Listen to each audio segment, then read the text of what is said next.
And you are looking live at Sold Out MetLife Stadium, where today the 16-0 and playoff bound New York Giants are taking on the 0-16 Philadelphia Eagles. And why are the Philadelphia Eagles 0-16? Because they suck. The Philadelphia Eagles have always sucked. The Philadelphia Eagles lost the Super Bowl because the Philadelphia Eagles suck. And the Philadelphia Eagles will always suck in the future. The Philadelphia Eagles suck. Welcome to the Gridiron. Anybody out there at all going to spend a little bit of time here this evening? I greatly appreciate it. Thank you so much from the bottom of my heart. If anybody spends any time at all watching a replay of this, once again, thank you so much from the bottom of my heart. You guys are the absolute best. I'm going to try to go about 30 minutes here tonight. Try to shoot my mouth off for about 30 minutes. Usually goes a little bit longer than that, but I try to go about 30 minutes. Anybody got anything to say at all? Just fire away, throw in the chat box. I usually check on the chat box like every 5 or 10 minutes or so. So anything gets put in there, as soon as I see it, I try to respond to it as fast as I can. So please feel free, fire away. Plus, it's sometimes good just to talk to somebody sometimes. Before I get started, anybody wants to help support my channel, it will mean the absolute world to me. In the description box below, the top link in the description box takes you to my membership page. I got 3 different membership levels. The first one's called the Saquon. Second membership level is called the Lawrence Taylor, and the third membership level is called the Gridiron. Each one's got their own little perks, Dome, right? There's loyalty badges. There's 8 different loyalty badges. Each loyalty badge is like a different Giants helmet. Now, each one is one of their different logos from the past, right, or a different design. Now, the older that the Giants helmet or design is and all, the longer you've been a supporter of my channel. If you get the leather helmet associated with your name, okay, that means you've been a supporter of my channel for a long time. Right now, there's 4 emojis. Eventually, there'll be a 5th emoji coming out, but right now there's 4. I had them made up on Fiverr. 2 people, I think, made like 2 of them. I think somebody else made another 2 of the emojis, but they crack me up every time I look at them. You can use them in the in the comment section or in the chat box or whatever, right? So as I said, there's 4 emojis right now that you can use. Eventually, there will be a 5th one coming out. But once again, anybody wants to help support my channel, once again, it would mean the absolute world to me. And if you're not subscribed to my channel, please go down below. Hit the subscribe button and the bell icon. That way, next time I go live, you'll be notified. And it's free of charge. What do you got to lose, right? Right now, I got 6,268 subscribers. What the hell did I start the day with here? 6226. So I've got 42 subscribers already today. That's freaking amazing. And there's still a few hours left in the YouTube day. I think their day ends at like 3 o'clock in the morning. Yeah, well, basically, I guess it's California time, right? So, I mean, I guess like another 4.5 hours or so here. So, I mean, I've been doing pretty good. Usually since the season's over with, I've been getting averaging at least 30 subscribers a day. And I said, I've gone up 42 so far today. A few weeks ago, I hit the 5,000 subscriber count. I never thought my wildest dreams I would actually ever have 5,000 subscribers on this channel. Well, right now I'm at 62, 68. So probably by the time tomorrow's over with, I'll be at 6,300 subscribers, right? So if you are subscribed to my channel, thank you so much. It means so much to me. Thank you. And I said, if you're not, just go down below, hit the bell icon, right, and the subscribe button. That way, next time I go live or put a video out, you'll be notified. And then finally, there's 2 Facebook links in the description box, okay? The top one takes you to my Facebook group. It's called New York Giants The Gridiron. My YouTube channel, Facebook group, Facebook page, all called the New York Giants The Gridiron. That way an idiot like me can't forget it, okay? And sometimes I forget like my passwords and all that stuff and everything. But I just pretty much call everything all pretty much the same. New York Giants The Gridiron. Right now, we have over 2,500 members in the group. Okay. with this, it's like, I spend at least an hour every day / night putting stuff into the group, and spend like another hour putting stuff into the New York Giants, the page, which I'll talk about in a minute. I said I try to put at least 10 different things in there every day, whether it's a post, a picture, a video, something here. What is it, according to Brian Deardo, whatever the hell that is. He predicted Bobby Wagner's top 5 landing spots. His first place is the Bengals. The second one would be the Eagles. The third landing spot would be the Giants, right? And then the Lions would be 4th, and the Steelers would be 5th. There's something here. Let's see what's the next one here.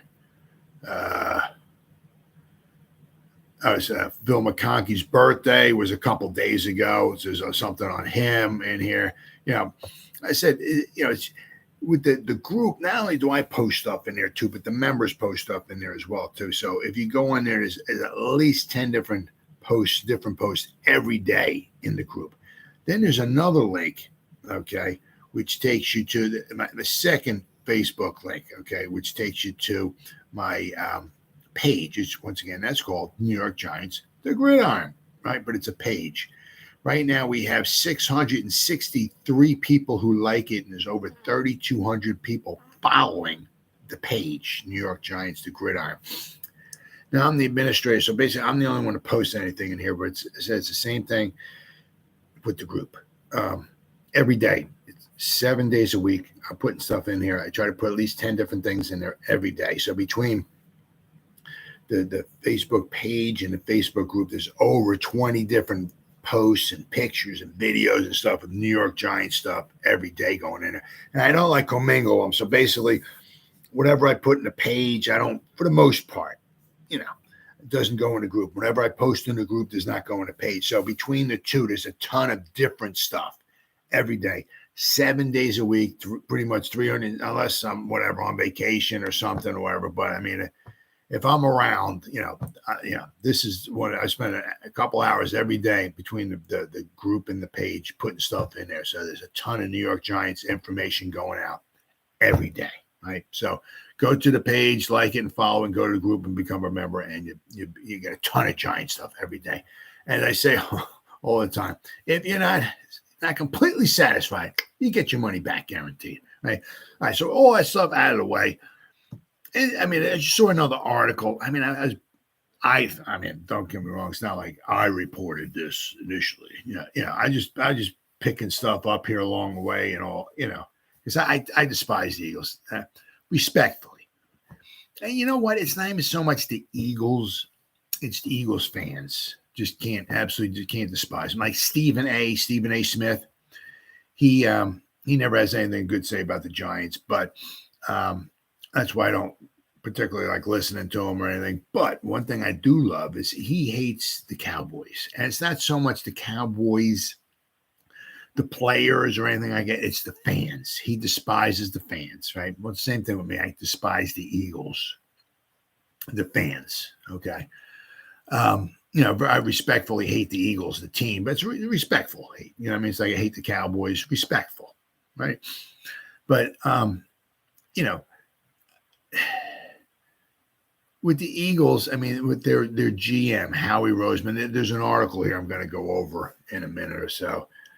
I mean, everybody's like, oh, man, the Eagles, they got a great team, this and that. And they did. Without question, they had a phenomenal team. And it said to me, without question, right, this season, offense, defense, all around, they were the best team, talent-wise and all that in the NFL, without question, right? But I mean, sometimes there's a reason why they have that, the talent and all that and everything like that. And I saw this, whatever it was, I don't know, whatever, a few weeks or so ago, a month ago. I've probably done at least one video, if not more, on it, because I just can't stand talking about the Eagles and they're good and all that stuff. And I mean, there's a reason why. they have all this extra talent there and everything, and the Giants don't. A lot of reason why the Eagles have a lot of talent and some of the other teams don't. Right? So this article, this one here, this explains it very, very well. It's Big Blue View. Okay. I don't know who Tony Del Genio, looks like it. Says it's from Big Blue View. Actually, SB Nation, Big Blue View. But let's see. It says the name of the article, the title of the article, there's a void between the Eagles and the Giants. But, it's not what you think. It's the void, okay? It's kind of like poking fun at the Eagles. But there's a void between the Eagles and the Giants, basically, but it's in how they approach their team's finances, that is, okay? The Eagles and their GM, Howie Roseman, okay, he likes to push the boundaries, and so everything's all legal, what he does, okay? But, he's a wheeler and a dealer. He'll take, he's always got to have like trades going on and first round picks, extra picks and trading picks. Like last year, I think he traded away one of his first round picks to get AJ Brown in. There was a big thing, it was a draft night. I think he traded a pick to the Titans and the Titans got the pick and it was announced that they got AJ Brown, so I always like a wheeler and dealer, he's got to, he's always got to be making trades going on and bringing in top talent and all of this stuff and everything, But I said, sometimes there's a reason why. And also they're working on a, the rookie deal with Jalen Hurts, right? So he's not making big time bucks. What the hell? What is he making here? Now, I'd be kind of shocked if they don't restructure his, or because after 3 years, if you're on your rookie deal, after 3 seasons, okay, they can renegotiate your contract. Okay, so Jalen Hurts, this is his 3rd season. Let's see here. All right, he's $4.789 million. All right, so almost $4.8 million. Right, that's all he's making. Sorry, that's what his cap hit is. Okay. 4.789. So I would be surprised if they don't somehow rework his contract or whatever. I would, if I was Jalen, I would certainly highly think about bringing it up. About maybe I'm not going to walk onto the field unless I have another contract or something like that. I took this team to the Super Bowl, and you're only going to pay me $4.7 million. So there's a good chance he's going to get paid. Now, the thing is, if he goes up to 40, 45 million, possibly $50 million, and obviously the cap hit's not going to, it's not going to be that big this year with the Eagles. But in the eventual years coming up, it's going to take on a big hit. Now, it's the same thing with the Giants. Right now, the Giants have like $43 million in salary cap. Right, and they're trying to obviously work a deal with Daniel Jones, right? But the Eagles are going to be definitely, with that. They went to the Super Bowl in 2017, and obviously in 2022, both of their starting quarterbacks were on their rookie deals. Carson Wentz, okay, that's why they were. I think probably one of the reasons why they were able to have Nick Foles in there, right, as a backup was because Carson Wentz was on his rookie deal. Jalen Hurts on his rookie deal, right? And they brought in all this other talent around him, surrounded him with a bunch of talent, right? One of the reasons why he did so well this year, the best offensive line in football between DeVonta Smith, A.J. Brown, Dallas Goedert, Miles Sanders. Phenomenal talent around him. Just the whole team was just freaking phenomenal, right?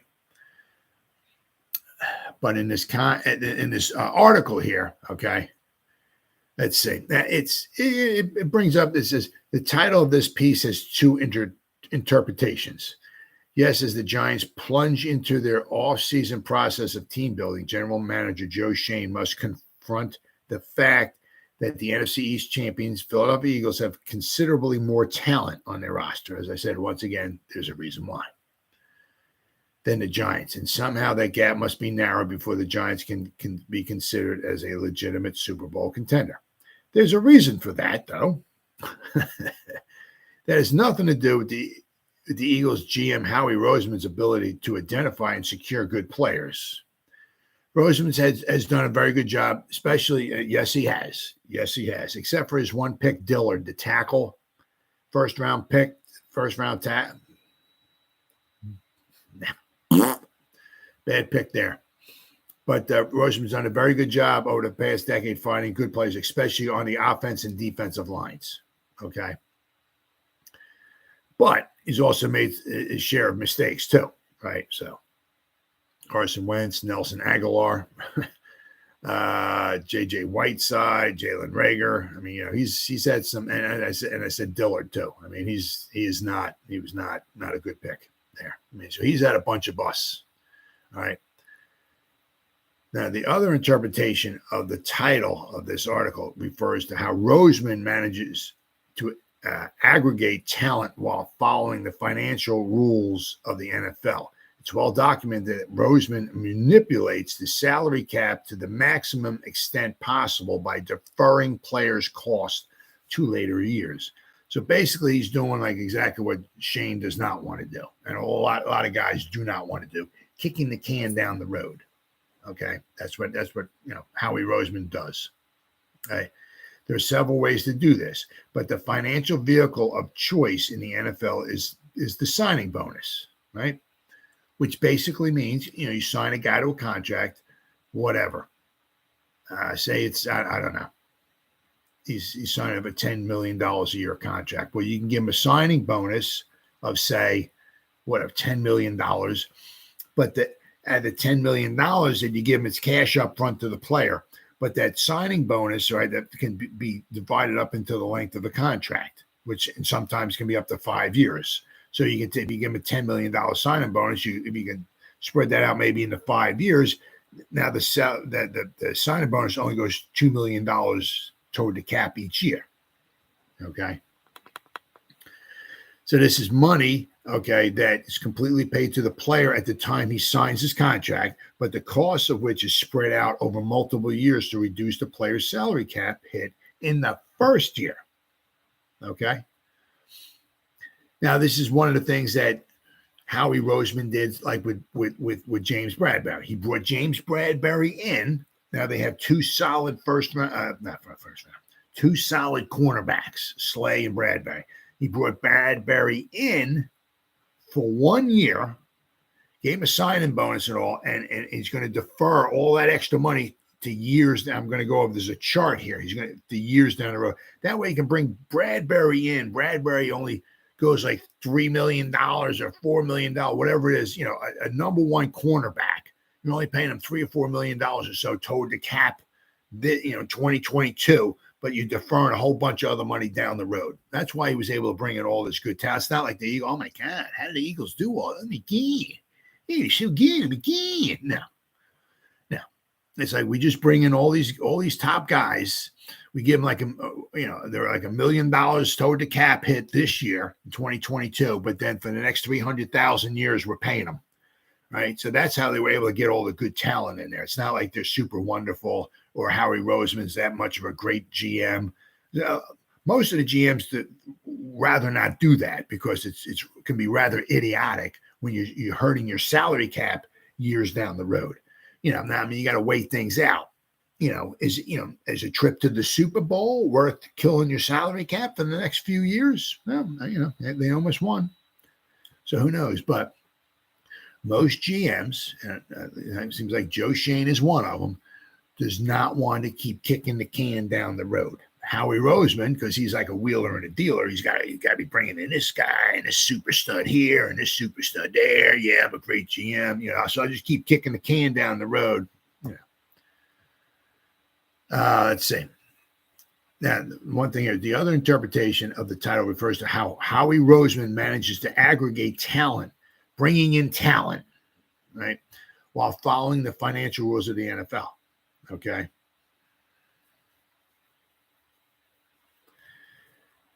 One of the things he does, okay, as I said, he winds up having, there's void years, okay,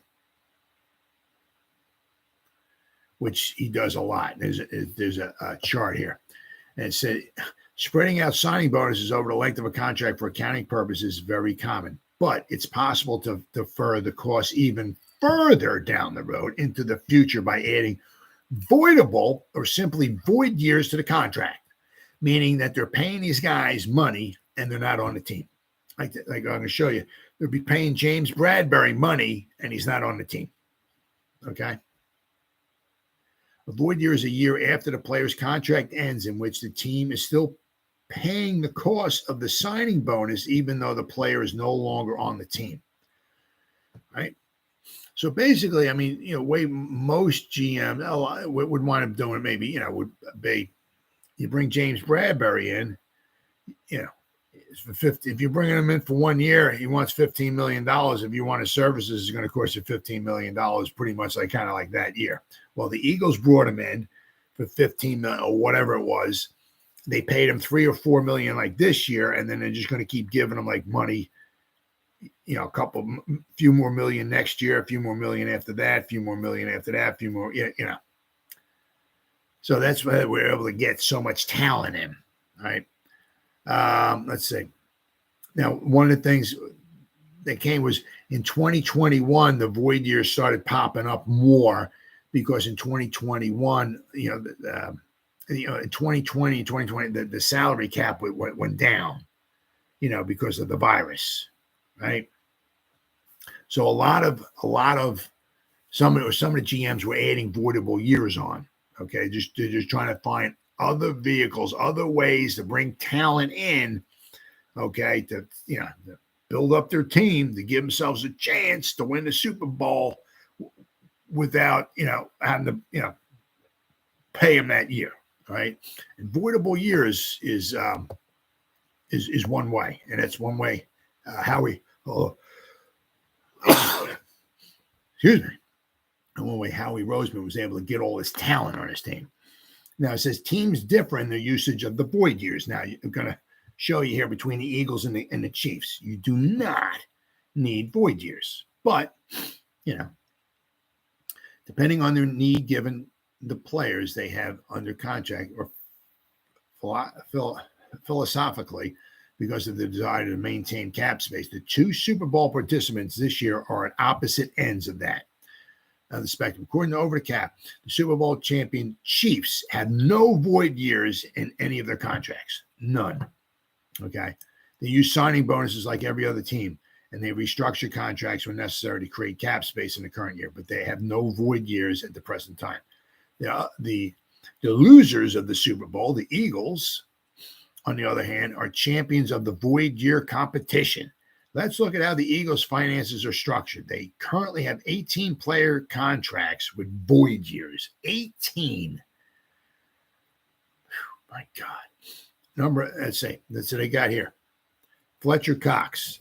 He has 4 void years. He's got I guess his signing bonus. They $2.5 million in 2023, $2.5 million 2024, 2025, and $2.5 million 2026. So basically, he is like $10 million is owed to Fletcher Cox, and he probably won't be on the team. Okay. Javon Hargrave, he's owed $12 million. He has 3 void years on there. James Bradbury, they owe him $5 million. Okay, he has like cap hits 2023, 24, he has 4 years worth of cap hits, and he's not going to be on the team. Isaac Samolo, the guard, he's owed $7.5 million. Darius Slay, okay, he has 3 voidable years, and he goes $13.8 million in dead cap money. Jason Kelsey, he has 3 voidable years and $11.4 million in dead cap money. Derek Barnett, he was one of their high draft picks as well. He was the one, I think they took him in 2018, I think it was, or 2018, might have been. He was a first round pick too. He was not a very good pick either. I mean, in 2023 alone, they have $36.4 million dead money. 2024, they have $42.5 million. Now, if you go to Spot Track, okay, the Philadelphia Eagles, according to Spot Track, dead cap money for next year's salary cap, dead cap money, 47.19, basically $8 million in dead cap money. The Giants, on the other hand, okay, going into 2023, they have like $8 million in dead cap money. So basically, they have $39 million, or actually, 39? Yeah, like 39. They have $39 million less in dead cap money than the Eagles do. The Eagles have 47. The Eagles are number one as far as dead cap money for this upcoming year. And they have 18 guys that won't be on the team, all right, that they're going to owe money to in the future. 18 guys. 18. Let's see. They got some guys, okay, coming up in 2023. Fletcher Cox, Hargrave, Bradbury, Samolo, White, and Edwards have one or more void years in their contracts. If they reach an agreement on a new contract with the Eagles, each void year becomes part of that team's salary cap for that player. All right. So Javon Hargrave, he's owed $4.8 million this coming season, okay, in dead cap money. If they somehow they wind up keeping him, I don't know how they possibly could, but if somehow they wind up keeping him, they sign him to a new contract, that $4.8 million goes right onto this year's cap hit, right? If they don't reach an agreement on a contract, then the money then they become free agents, and their total of all the year's void cap hits accelerates to the present year, right? So they have $36.4 million that's going to get accelerated to this year's cap hit, because if they don't want to re-sign these guys, I don't know how they can sign. I mean, unless they're going to keep kicking can down the road. I mean, yeah, they're, as I said, 2024, they have $42.5 million with four guys. Darius Slay, he's $13.8 million in dead cap money. Brandon Graham, 11.4. Derek Barnett, 10.1. I'm sorry, Derek Barnett, 7.2. Brandon Graham, 10.1. Jason Kelsey, 11.4. And Darius Slay, $13.8 million. They have $42.5 million in dead cap money in 2024. I mean, they even have dead cap money for A.J. Brown in 2020. Like, he's got like 2 void years, A.J. Brown. Good. I mean, 2027 and 2028, they got dead cap money. 2028, they got money out in 2028. 23, 24, 25, 26, 27, 20. They got dead cap money like 6 years into the future. The Philadelphia Eagles. 6 freaking years. Now, the Giants, okay, on the other hand, by comparison, Joe Schoen has made good on his promise to get the Giants' finances. Oh, yeah. I mean, he did a phenomenal job this year. I mean, we had like no salary cap money, right, whatsoever. He didn't go out and sign anybody. He could have tried to maybe make a trade to bring a wide receiver in. It really wouldn't have mattered. I mean, we weren't winning no Super Bowl anyway, so it's probably in the long run, you could probably look at it, was probably the best, because that now what happened?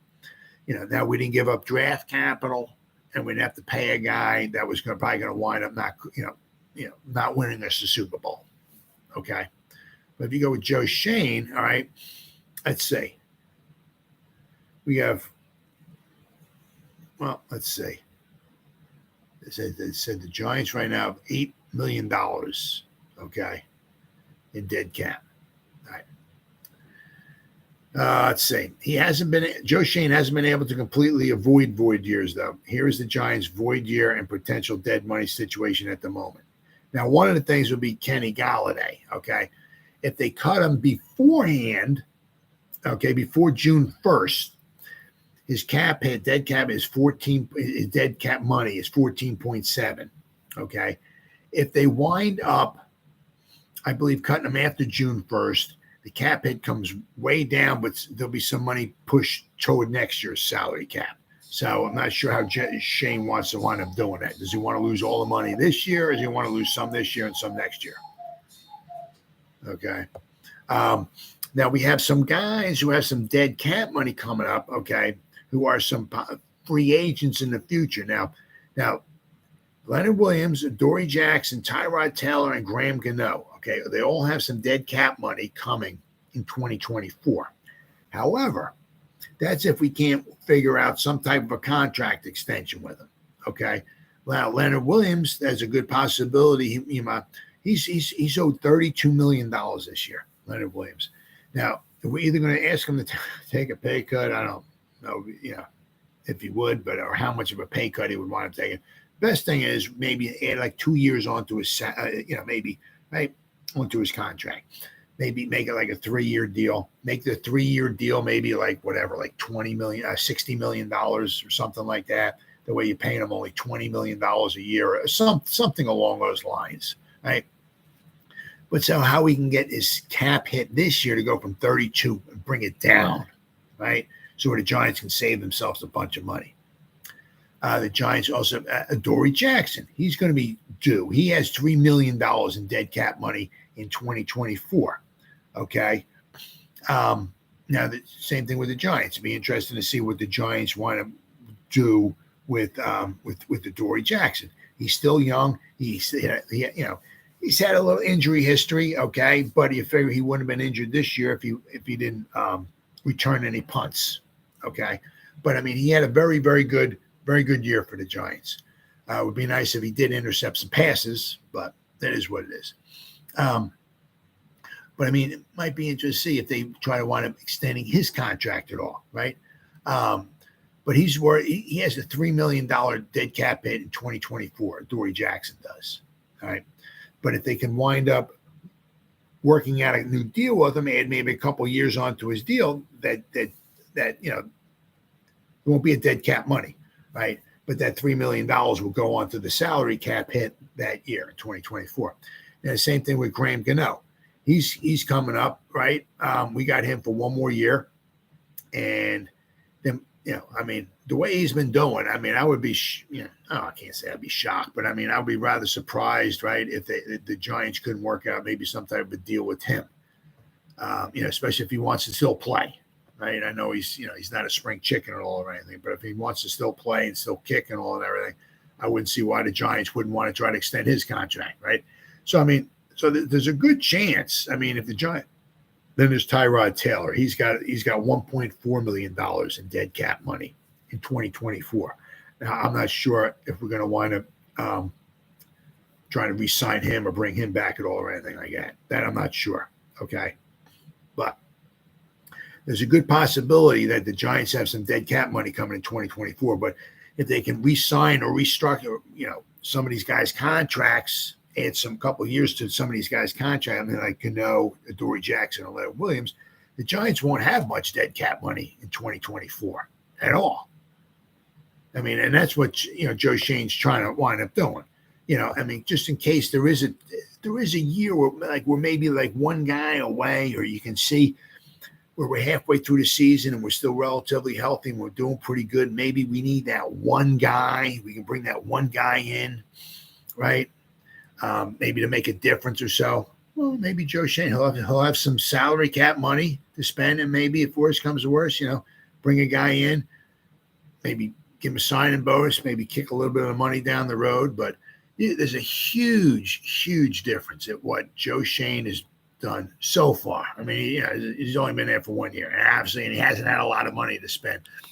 But you can see if Joe Shane took Howie Roseman's point of view, right, kicking the can down the road, we could have had a bunch of other talent in here last year, right?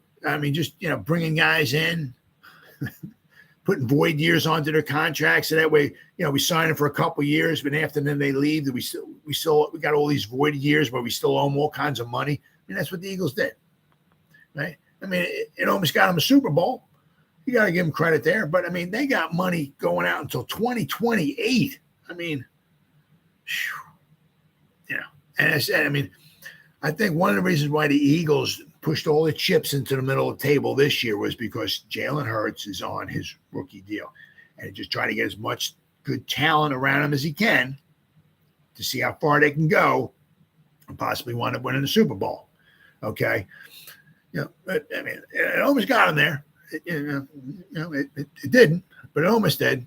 So, I mean, you can't say it totally backfired, but they got a lot of dead cap money. And not only are they going to have a lot of dead cap money coming up in the future, but said when Jalen Hurts want to go from like almost $5 million this year, his salary cap's going to go up to 45 or 50. They're going to have $30-40 million in dead cap money. Then Jalen Hurts' salary is going to go up 30-40 whatever $million a year. I mean, that's a huge chunk of change. I mean, the Eagles will be I don't know. They either got to try to get their finances straightened out, or they're just going to keep kicking the can down the road. A lot of what Howie Roseman tries to do is, he kicks like 20 million or 30 million down the road for this year and 20 million down. Well, he's also, taking an effect that the salary cap's going to go up. But I mean, instead of being able to take advantage of the salary cap going up, he's just still kind of status quo because he keeps kicking more and more money down the road, right? Now, where Joe Schoen came from, okay, he was under with the Bills. Their aspect, their way of looking at it was like kicking the money or pushing the money into the future is like credit card debt, right? That's where Joe Schoen, that's where he kind of learned, right? That's it. It seems like that's the way his, let's put the stuff, get that instant gratification now, and we'll worry about that. We don't got to pay for it. It's on a credit card, right? Just pay, charge it, baby. Woo, right? That instant gratification. And I don't care. Is it interest? Who cares, man? It's on the credit card. We don't know nothing, right? So that was their kind of aspect. That was their point of view of the Buffalo Bills. It was like, putting it, they were kind of in this article here. If you read, it's a long article. So if I read the whole thing, I'd be here for like 3 days. But it's a long article. But if you go over it, one of their points of view in Buffalo is that kicking the can down the road and all that stuff, and the avoidable years and all. That's kind of like credit card debt, right? You get the instant gratification now. You get the ball player now this year, but then you got to pay the credit card debt in the years to come. And they referred, just didn't want to do that, right? But I mean, there's two ways of looking at it, right? I mean, if like with Howie Roseman, if it wound up bringing him a Super Bowl, I guess maybe it would be worth it. But didn't have a Super Bowl. They got to the Super Bowl. They lost. Now they're going to have to pay the piper. So be interesting to see what the Eagles wind up doing, especially in the future, as far as kicking money down the road, and especially when they want to have to pay Jalen Hurts $45 to $50 million a season. But I feel better knowing Joe Schoen so far. Hopefully, it looks like he likes to take this maybe a straight and narrow, giving guys signing bonuses, all right, but not adding all these voidable years contracts onto the back of these guys' contracts, right? Because I mean, and all these voidable so basically be paying these guys money, and when they won't even be on the team anymore. I have a hard time believing that. It's a Dave Gettleman didn't do a very good job. I mean, he left us with no salary cap at all last year, so he didn't do a very good job of maintaining the salary cap. Let's hope Joe Schoen. So far, Joe Schoen has done a very good job managing. I mean, he got a respectable team on the field last year with no salary cap, right? So hopefully if he keeps the salary cap and the money situation under control years going forward, hopefully, we can, the future is looking bright for the New York Giants. Well, guys, it's been 39 minutes. Anybody spent any time at all watching this? Thank you so much from the bottom of my heart. I greatly appreciate it. Or if anybody spent any time at all watching the replay this, once again, thank you from the bottom of my heart. It means the world to me. It really does. Thank you, guys. Thank you. And as always, you guys stay safe out there and go Giants. Woo!